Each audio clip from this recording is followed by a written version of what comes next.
Hi, my name is Pauline. Hi, my name is Kat. And I'm Shona.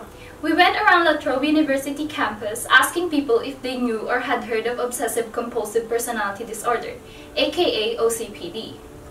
We were surprised to discover that even though OCPD hasn't been included in all diagnostic and statistical manuals of mental health disorder editions, no one knew of this personality disorder.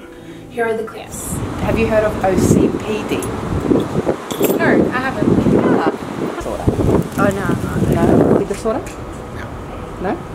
Cool. Obsessive Compulsive Personality Disorder. What is it?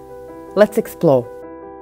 OCPD is one of the personality disorders. It's characterized in particular by fixations towards order and structure and perfectionism at the expense of relationships, completion of work and flexibility. It's diagnosed in 3 to 8% of the population. Onset occurs during adolescence and early adulthood, and diagnosis is predominantly in men. There's been theories linking it to gender roles. And it's difficult to diagnose as all the personality disorders hold many transferable similarities. A common misconception is that OCD and OCPD are one in the same disorder.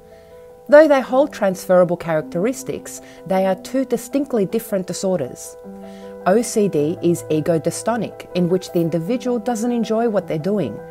OCPD, on the other hand, is ego-syntonic, meaning the individual prefers the control, the predictability and the rigidity, and if anything, they find comfort in it too. There's no concrete causes, however theories do exist. Looking at someone's childhood environment gives us an insight on psychological factors. Were parents over-dominant, over-controlling or intrusive? These factors can play a big role in developing strict and inflexible behaviours into adulthood. From a biological perspective, it's been associated to one's genes, but more research is needed in this field. A doctor or psychiatrist can use either the DSM-5 or the ICD-10. Think of these as the psychiatric diagnosis Bibles. They outline a set of criteria which a number of them need to be met in order to cultivate a diagnosis. For OCPD, criteria include things such as relationships seen as secondary to work or productivity, rigidity and stubbornness, compulsive perfectionism and inflexibility, hoarding and excessive frugality. It is also important to note that these behaviours can't be stemmed from something such as a severe head trauma or drug and alcohol abuse.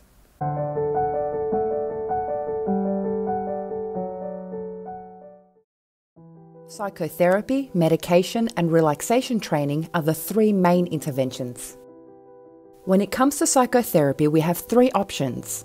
Cognitive behavioural therapy, which helps improve a person's insight and recognise when and how these thoughts and behaviours occur in order to become more mindful and consciously act on them positively.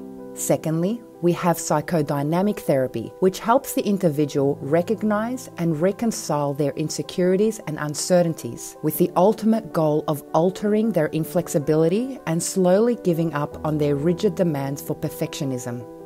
Lastly is the therapeutic community treatment. This treatment involves working and living in a therapeutic environment, as often people with OCPD tend to dominate and control groups of people, which results in the rejection of their peers. Specific pharmacological treatments don't exist.